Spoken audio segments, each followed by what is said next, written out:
Un any més i ja van 14, Montaverner torna a ser l'epicentre del món del documental, amb la seva mostra internacional de cinema documental, una cita ben consolidada al panorama dels festivals, com constata en la quantitat de documentals presentats a concurs, més de 270, i l'interès que el món doc desperta entre els veïns i visitants de tota la Vall d'Albaida i comarques veïnes. El divendres 18 de novembre de vesprada tenia lloc la gala inaugural, amb l'assistència d'autoritats locals i comarcals, entitats culturals i associacions i directors participants en aquesta edició. Comencem ja la 14a edició,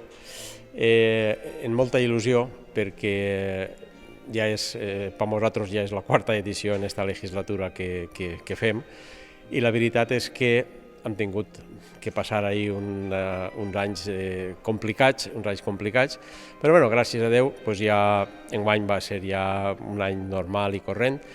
De fet, enguany hem deixat d'emitir-la online perquè creiem que la gent el que vol veure el món doc i veure-lo com toca i veure el que és el cine, l'ideal és vindre a la sala i veure-ho des d'ací. Per un altre costat,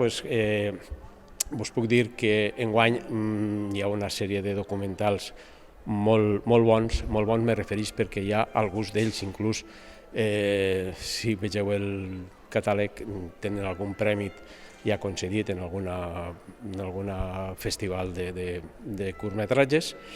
El d'avui precisament també té un ja donat. Estic molt content perquè hem vist que després d'emitir-los ací, ja tinguem com a mínim, si no recordem mal, 2 premis Goya també, que s'han emportat documentals que primerament s'han passat ací i després han guanyat uns premis ja destacat, el qual això també halaga i fa que Montaverner, i en aquest cas estem orgullosos de que això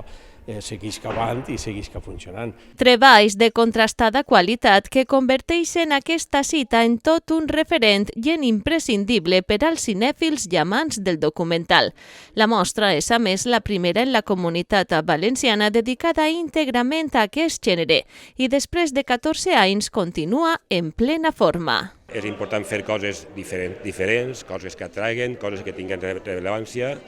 i sabem que és un cost important, és un treball molt laboriós preparar aquest tipus d'eventos i aquest tipus d'actes, i torno a repetir, enhorabona a l'Ajuntament de Montaverner i que segueixin apostant per aquest event que ens fica en el mapa a tota la Vall d'Albaida. Sincerament és una enveja el que un poble menut lidere aquestes iniciatives i que porta 14 anys organitzant cada any este festival, i la veritat això diu molt de lo que és l'Ajuntament i de l'equip tècnic que n'hi ha darrere, perquè clar, han de triar una quantitat de documentals limitat, perquè al final avui comença i s'acaba en uns dies també, i cada dia han de presentar una sèrie de documentals, i la veritat és que el que més m'agrada és la varietat, perquè n'hi ha des de vivències personals, sentimentals, qualsevol persona, ja no de la comarca, sinó de comarques colindants també poden vindre perquè qualsevol tema es pot interessar. Com a punt i final de la gala, conduïda per Sònia Durà i Daniel Maíquez, es va projectar el documental 100 días con la Tata, debut com a director de l'actor Miguel Ángel Muñoz i que recull els 100 dies que durant el confinament va conviure amb la seva tata Luisa, la dona que l'ha cuidat des de ben menut. Un documental entranyable i alhora alegre que va tenir gran èxit de públic i va ser guardonat als Premis Forquer com a millor pel·lícula documental. Una projecció que forma part de la secció mostra no competitiva, que acosta el millor cinema documental al públic de Montaverner.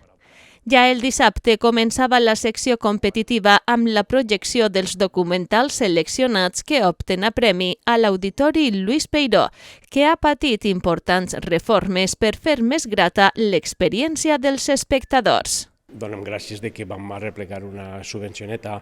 en la qual s'ha pogut pintar el pis de l'auditori, que el teníem ja prou deteriorat. S'han reformat els camerinos, que convida a tot el que vinga, si vol passar a veure-los. S'han reformat, s'han canviat els mobiliaris, s'han posat uns espills, uns armaris, uns pistols... Sí, la veritat és que s'ha quedat molt bé. S'han canviat uns focus de l'escenari, s'han canviat els focus de la sala, i això, la veritat, halaga que es mantinga en condicions.